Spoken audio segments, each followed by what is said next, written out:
Selamat datang kembali semuanya di 100% Sehat barengan sama Dokter Andira Utami. Yang baru ketemu aku kali ini, salam kenal. Yang udah pernah ngeliat dan dengar edisi sebelum-sebelumnya, selamat datang kembali.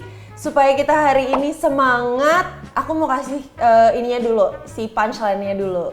Sehat luar dalam di 100% sehat. Yeay, teman-teman dulu semuanya. Wuh.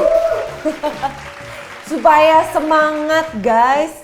Jadi hari ini aku tuh seneng banget karena mau ngebahas sesuatu yang patut didengar oleh banyak banget orang. Karena apa? Karena hari ini tuh aku tuh mau ngebahas tentang hoax-hoax, mitos-mitos di dunia kesehatan yang sering banget tuh dipercaya. Oke, kayak misalkan ngintip orang bikin bintitan, meskipun kalaupun nggak bikin bintitan, lu tetap nggak boleh ngintip orang gitu, oke? Jadi ternyata banyak banget, gengs, di dunia kedokteran, di dunia medis, mitos-mitos kesehatan yang masih dipercaya karena nggak tahu ya, apakah ada landasan teorinya atau memang ini adalah kan biasanya orang-orang zaman dulu atau orang-orang tua kita tuh menghindarkan kita dari sebuah kegiatan, makanya ditakut-takutinnya dengan sebab dan akibat tuh yang kayak jangan kayak gitu, nanti kayak gini, kayak gitu. Jadi ada macem-macem hoax dan mitos yang sebenarnya pas dibedah secara medis tidak ada tuh sebetulnya. Kita mulai dengan mitos nomor 1. Jadi mitos masuk angin atau enter wind. Masuk angin tuh gimana caranya? Coba kalian bayangin ya. Ada angin masuk, terus dia kemana? Apakah dia berdansa di dalam tubuh atau dia melenggak-lenggok? Jadi faktanya adalah masuk angin itu mitos. Dok, gue masuk angin terus dok. Gue kan kalau izin sakit gue bilangnya masuk angin gitu. Enggak ada masuk angin. Tapi masuk angin itu lebih dikenal dengan perasaan yang kayak gak enak badan. Gak enak, lebih mending bilang gak enak badan daripada masuk angin. Karena secara proses, secara medis itu tuh angin masuk itu tuh gak ada sebenarnya. Karena udara di dalam tubuh itu cuman ada di lambung. Udara kalau misalkan masuk dalam otak nggak bisa. Udara masuk dalam pembuluh darah kita bisa meninggoy. Makanya pernah lihat nggak di film-film kalau mau ada psikopat ngebunuh orang, dia itu cuma ngambil spuit, jarum, nggak usah diisi apa-apa, dia masukin udara ke pembuluh darah. Begitu. Jadi emang aslinya tuh udara tuh cuma ada di lambung, makanya kita bisa sendawa. Nah, faktanya masuk angin itu tidak ada dalam istilah kedokteran. Gangguan yang dimaksud dengan masuk angin itu adalah berbagai gangguan yang timbul dengan gejala sakit kepala, mual, muntah, nyeri perut, begitu. Nah, bagi orang Indonesia, kerokan adalah terapi alternatif sebagai pengganti meringankan gejala masuk angin. Nyatanya, ini kerokan juga nih aku mau mengulik. Metode menggosok dan menekan bagian permukaan tubuh ini akan menyebabkan nyeri pada kulit. Warna pada kulit pun merupakan pertanda pembuluh darah itu yang halus-halus tuh pada pecah. Jadi pas kerokan tuh kan ada kayak merah-merah seperti macan itu kan. Jadi gimana ya, masalahnya gua pun pas kecil kan ya suka dikerok gitu. Dan mungkin kalau dicari-cari secara teorinya, kita itu sudah sangat percaya secara psikis gitu loh. Psikis kita mempercayai bahwa kalau kita melakukan A, maka akan terjadi B. Jadi kalau in my personal opinion, begitu kuatnya lah kekuatan pikiran dan otak gitu. Jadi kalau misalkan kalian mempercayai ini akan membuat kalian sembuh, maka kalian akan sembuh. Makanya ada penelitian dulu. Orang itu dikasih 2 obat yang dia nggak tahu obatnya tuh apa. Terus pas dikasih tahu hasilnya, ternyata obatnya itu tuh nggak ada isinya.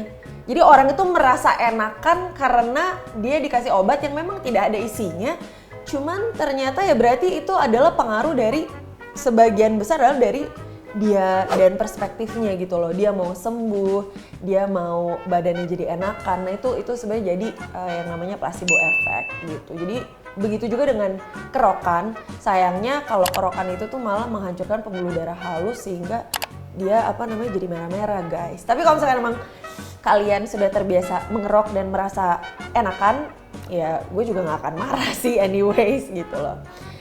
Mitos yang kedua, angin duduk. Pernah dengar gak sih teman-teman di sini namanya angin duduk? Udah ada masuk angin, ada angin duduk, ada angin apa lagi nih guys, ya kan? Nah, si angin duduk ini sering banget dikorelasiin sama masuk angin. Padahal tidak ada hubungannya sama sekali sama masuk angin. Nah, angin duduk ini sebenarnya adalah yang dinamakan kalau di istilah kedokteran itu angina pectoris, yang adalah serangan jantung. Jauh banget gak guys? Jadi kalau misalkan ada orang kayak itu tuh dibilang angin duduk, yang tiba-tiba dia gak bisa gerak atau apa, dia tuh dibilang angin duduk. Padahal tuh itu tidak hanya sebuah dan seonggok angin, itu adalah hal yang jauh lebih mematikan daripada namanya gitu. Jadi faktanya angin duduk ini sebenarnya aslinya di dunia kedokteran tuh namanya angina pectoris, alias penyakit angin duduk ini sering disepelekan dan dianggap sama dengan masuk angin, which is not. Sebagian orang menganggap angin duduk sama dengan masuk angin, namun keduanya sebenarnya berbeda. Jadi masuk angin disebabkan oleh berkumpulnya suatu gas gitu. Jadi kalau misalkan kita menormalkan termin masuk angin, ya sebenarnya gasnya tuh terkumpul, jadi rasanya tuh gak enak badan, mual dan segala macam. Sedangkan angin duduk itu disebabkan oleh penyempitan pembuluh darah arteri koroner pada jantung. Namanya angin duduk bro, tapi penyakitnya di jantung, ya kan? Mending namanya jangan terlalu sesantai itu, bilang aja udah penyempitan pembuluh darah arteri koroner pada jantung, supaya apa? Kalau ada orang yang mengalami keluhan tersebut langsung dilarikan ke IGD gitu. Nah, penyempitan ini mengakibatkan pasokan darah yang mengalir menuju otot-otot jantung itu jadi berkurang, sehingga biasanya pengidap angin duduk itu akan merasakan nyeri dada seperti ditekan atau diremas gitu. Jadi biasanya tuh nyeri di sini terus menjalar ke tangan, terus dia kayak nggak bisa gerak, terus dibilangnya angin duduk. Mitos. Mitos ketiga, mandi malam bisa menyebabkan rematik. Rematik itu sebenarnya kalau di kedokteran namanya rheumatoid arthritis atau RA, atau yang lebih kita kenal sebagai rematik. Nah, ini tuh penyakit autoimun yang menyerang sendi-sendi tubuh. Biasanya tuh kayak di kaki, di sendi-sendi ya. Kalian pada tahu sendi kan? Nah, biasa tuh nyeri-nyerinya tuh di situ, guys. Nah, umumnya rematik memang menyerang sendi-sendi yang tadi aku bilang. Cuman mandi malam itu tidak menyebabkan rematik. Bukan karena mandi malam rematiknya terjadi, gengs gitu. Cuman mandi malam dengan air dingin emang dapat menyebabkan rasa sakit pada persendian, terutama orang yang punya rematik. Jadi tidak disarankan mandi malam dengan air dingin apabila terutama Anda memiliki rematik. Makanya bukan karena air dingin ya jadi rematik, tapi kalau udah punya rematik mandi pakai air dingin malah jadi lebih nyeri gitu. Makanya disaranin mungkin kalau agak maleman biar nggak kedinginan mandinya pakai air hangat, supaya apa? Kalaupun punya penyakit rematik jadi tidak terlalu nyeri-nyeri amat. Jadi mitos ya, mandi malam bikin rematik itu enot. Oke. Mitos yang berikutnya, memakai odol dapat sembuhkan luka bakar. Enot. Jadi jujur ya, dulu pas gue kecil tuh pernah bukan luka bakar aja. Luka waktu itu main tenis kebuka, kulitnya sobek gitu sampai dijahit. Biasalah orang dulu dan belum jadi dokter, namanya juga masih bocah, dikasih kopi, gitu kopi dikasih air terus ditaruh di sini, terus jadi kayak ada di muka banyak gitu, padahal itu luka kebuka terus dagingnya kelihatan. Terus pas sampai IGD kayak, ini siapa yang ngasih kopi? Emang ini pasangannya singkong nggak gitu? Jadi enggak, itu malah mengotori lukanya. Begitu juga dengan odol nih guys. Siapa yang pernah kenyonyos, kena panci kayak kebakar, terus kayak mana odol? Nah ini kita kupas ya. Nah, seseorang yang mengolesi odol pada luka bakar itu akan membuat lukanya semakin parah karena sifat odol itu cenderung lengket dan juga membuat bakteri berkembang dengan lebih mudah.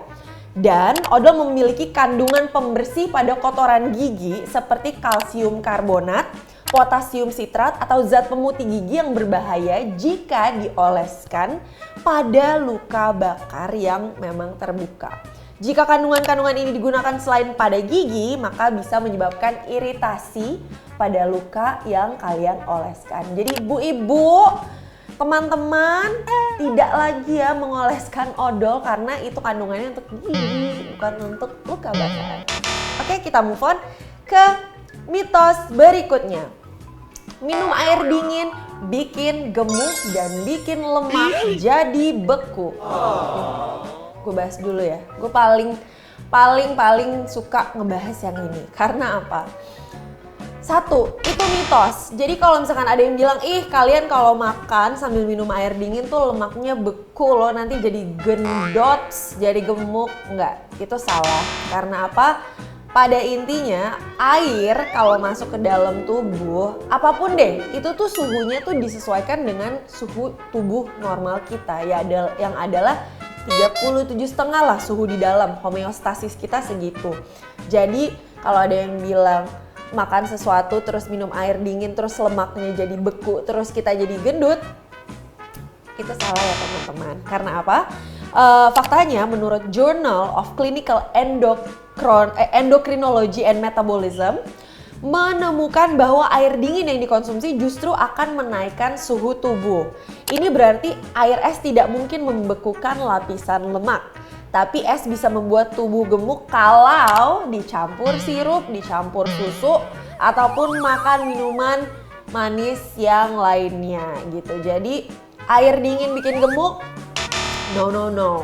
Nah ini tuh juga sebenarnya pengalaman yang sering dialami sama orang kalau misalkan lagi sakit.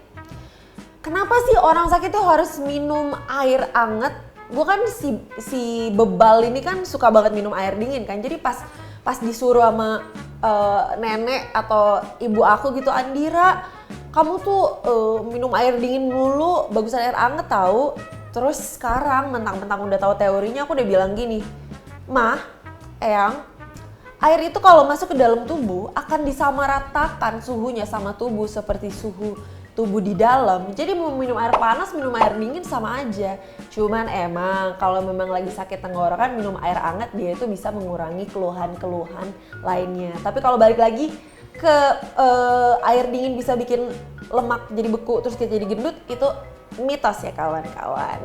Oke, jadi karena masih banyak mitos-mitos lainnya, kalau emang kalian masih mau tanya dan pengen kepo-kepo tentang mitos yang kalian dengar, kalau misalkan kalian ada nih, denger dari mana kayak gitu, kayak misalkan emangnya iya dok, apa namanya kalau misalkan ngintip orang tuh jadi bintitan. Emang proses bintitan tuh karena ngelihat orang lagi apa namanya mandi, ngelihat orang lagi ganti baju gitu kan? Tidak. Tapi karena di sini kita juga punya hal yang spesial dan membuat teman-teman bisa ngobrol bareng. Jangan lupa kita bisa ngobrol loh di Fanmade. Dan kalian tinggal login aja ke sini, kita bisa ngobrol bareng-bareng, kita bisa tanya-tanya seru-seruan. Kalau misalkan ada yang kalian kepoin, kalau kalian punya apa namanya mitos-mitos yang belum terselesaikan, monggo ditanya di Fanmade. Sekali lagi jangan lupa kesini, aku udah kasih linknya ke sini, atau mungkin di sini, terserah di antara sini dan sini, atau di dua-duanya. Kalian bisa langsung ke situ aja, bisa komen, langsung cerita-cerita, kita bisa ngobrol bareng-bareng. Jadi pokoknya kita seru-seruan, kita akan ngebahas hal-hal yang penuh dengan informasi, edukasi, dan informatif dari bidang kesehatan, tapi juga dibawa dengan topik-topik yang seru-seru dan kekinian. Jadi jangan lupa untuk pantengin terus 100% sehat di episode-episode berikutnya. Dan kita ketemu lagi next time. Bye-bye!